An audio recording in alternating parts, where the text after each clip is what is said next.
Hello दोस्तों, welcome to my YouTube channel. मैं हूँ आखिर प्रशांत पारधी। और आज की वीडियो में दोस्तों हम लोग बात करेंगे कि बिल्डिंग प्लान सैंक्शन के ऊपर में जो डेवलपमेंट फीस कोट की जाती है वो किस तरह से की जाती है। कल कमेंट बॉक्स में जैसे जैसे स्क्रॉल कर रहा था तो वहाँ पर मुझे दो तीन कमेंट दिखे। इस तरह प्रीमियम एफएसआई के ऊपर में, टीडीआर के ऊपर में जो लोकल अथॉरिटीज़ रहती है वो किस तरह से चार्ज करती है, तो इसके ऊपर वीडियो बनेगी। तो मुझे ये टॉपिक थोड़ा इंटरेस्टिंग लगा, जिससे शायद मुझे शेयर करना चाहिए आप लोगों के साथ में, तो आपको भी हेल्प मिली कि आप किस तरह से जो बिल्डिंग प्लान के ऊपर जो चार्जेस वगैरह लगते हैं वो किस तरह से आप पता कर सकते हैं। तो इस वीडियो को शुरू करते हैं दोस्तों। वीडियो शुरू करने से पहले दोस्तों, अगर आप लोग मेरे चैनल पर नए हैं तो मेरे चैनल को सब्सक्राइब करिए, सो आर्किटेक्चर और सिविल से रिलेटेड लेटेस्ट वीडियोस आप तक आती रहेंगी। तो शुरू करते हैं दोस्तों आज की वीडियो को।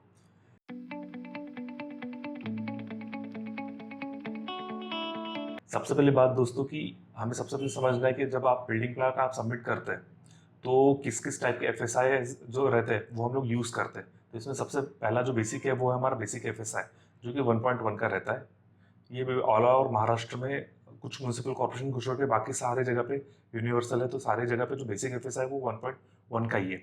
इसके अलावा एडिशन काफ़ी बार ऐसा होता है कि आप लोग जो प्रपोजल एरिया देना चाहते हैं, आपकी जो रिक्वायरमेंट रहती है वो बेसिक एफएसआई से कुछ ज़्यादा की रहती है। तो इस केस में हम लोग क्या करते हैं, हम लोग in the form of premium FSI, TDR, ancillary FSI, इन तीन टर्म्स में हम लोग एडिशनल एफएसआई परचेस कर सकते हैं। बट इसके लिए हमें एडिशनल पे भी करना पड़ता है। तो ये सारा जो पे स्केल रहता है ये अलग अलग एरिया में वैरी करता है। जैसे आप नागपुर में अगर आप सपोज कहीं पे भी अगर आप वर्क कर रहे हैं एनएमसी या फिर एनआईटी की लिमिट में, आप कहीं पे भी अगर आप कोई कंस्ट्रक्शन प्रपोज कर रहे हैं तो एनआईटी और एनएमसी ने अपना रूल जो बना के रखा हुआ है, वो लोग क्या करते हैं कि आप जितना भी एरिया प्रपोज कर रहे हैं वो रेडी रेकनर के अकॉर्डिंग आपसे उसका चार्जेस वसूल करते हैं। जो डेवलपमेंट फीस जो बोली जाती है वो रेडी रेकनर के अकॉर्डिंग करते हैं। अब इसमें बेसिकली इन्होंने क्या करके रखा हुआ है कि अगर सपोज आप कोई भी रेसिडेंशियल बिल्डिंग आप अगर बना रहे हैं तो उनका जो बेसिक एफएसआई के ऊपर जो चार्जेस है वो 4% के हिसाब से। मतलब आप एक एग्जांपल ले लीजिए कि अगर सपोज आप सोमलवाड़ा या फिर कोई नागपुर के कोई भी अगर प्रीमियम एरिया जहाँ पे आप अगर कोई कंस्ट्रक्शन आप प्रपोज कर रहे हैं और वहाँ का रेडी रेट ना अगर सपोज 1000 रुपीज स्क्वायर फीट का है, तो उसके 4% के हिसाब से आपका जो फीस बनता है वो रहता है 400 रुपये स्क्वायर फीट के हिसाब से। अब अगर आप एक एग्जाम्पल ले लीजिए कि अगर आपका सपोज 1000 स्क्वायर फीट का अगर प्लॉट है और वहाँ का बेसिक एफएसआई 1.1 का है, तो आपको जो बेसिक एफएसआई आपको आपको जो अलाउेबल है वो 1100 स्क्वायर फीट तक आप प्रपोज कर सकते हैं। बट आपकी जो रिक्वायरमेंट है वो 1100 स्क्वायर फीट से उससे ज़्यादा की है। तो स्टार्टिंग के जो 1100 स्क्वायर फीट के ऊपर जो चार्जेस लगेंगे वो 400 रुपये स्क्वायर फीट के हिसाब से लगेंगे।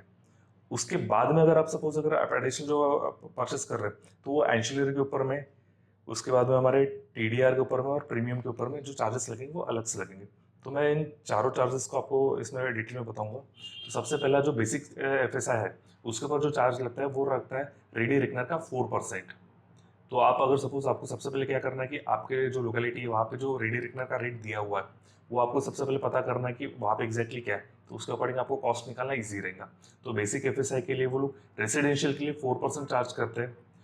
अगर आप उसके अलावा अगर आप सपोज एंशिलरी अगर एफएसआई अगर आप यूज़ करते हैं तो रेडी रेकनर का 10% के हिसाब से वो लोग उसे चार्ज करते हैं। मतलब अगर सपोज किसी एरिया में अगर 1000 रुपीज स्क्वायर फीट का अगर रेट चल रहा है तो 10% के हिसाब से वो लोग आपको 100 रुपीज स्क्वायर फीट के अकॉर्डिंग वो आपको चार्ज करेंगे। अगर आप प्रीमियम एरिया अगर आप सपोज आप अप्लाई कर रहे हैं तो प्रीमियम का जो रेट दिया हुआ है 35%। रेडी रेक्टर का जो भी आप 35% तक का वो उसे चार्ज करेंगे। अगर सपोज आप प्रीमियम एरिया के अंडर में अगर सपोज आप कोई भी कंस्ट्रक्शन आप शो कर रहे हैं तो।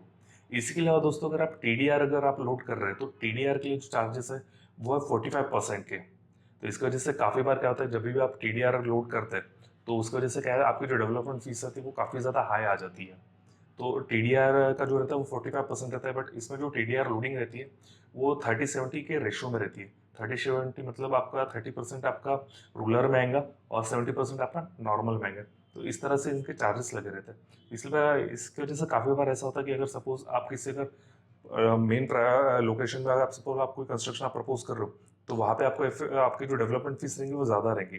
इसी कंपेरेटिवली अगर आप किसी अगर बाहर वाले एरिया में जो अनडेवलप्ड एरिया है या फिर वो सिटी से सेंटर से थोड़ा सा ज़्यादा डिस्टेंस के ऊपर, तो वहाँ पे हो सकता है कि आपका डेवलपमेंट फीस आपका कम है। तो ये एरिया के अकॉर्डिंग ये वैरी करता है। ऐसा नहीं है कि आप एग्जैक्टली आप अगर आपका built up area same propose area same ही है तो हर जगह पे आपको डेवलपमेंट फीस सेम ही मिलेंगे, ऐसा नहीं है। आपके लोकेशन के अकॉर्डिंग वो वैरी हो सकता है।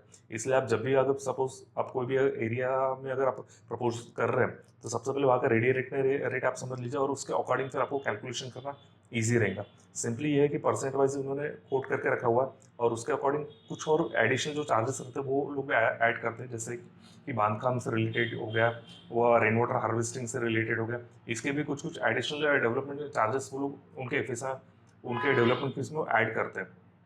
तो ये बेसिक चीज़ है जिसके हिसाब से हमें कैलकुलेशन करना पड़ता है। तो आज की वीडियो दोस्तों आपको कैसी लगी, आप कमेंट बॉक्स में ज़रूर बताइए, और इससे रिलेटेड अगर आपकी कुछ भी क्वेरीज होंगी तो आप कमेंट बॉक्स में लिख सकते हैं, मैं ट्राई करूँगा उसके ऊपर भी वीडियोज़ बनाना। तो मिलते हैं दोस्तों अगली वीडियो में। जय हिंद, नमस्कार।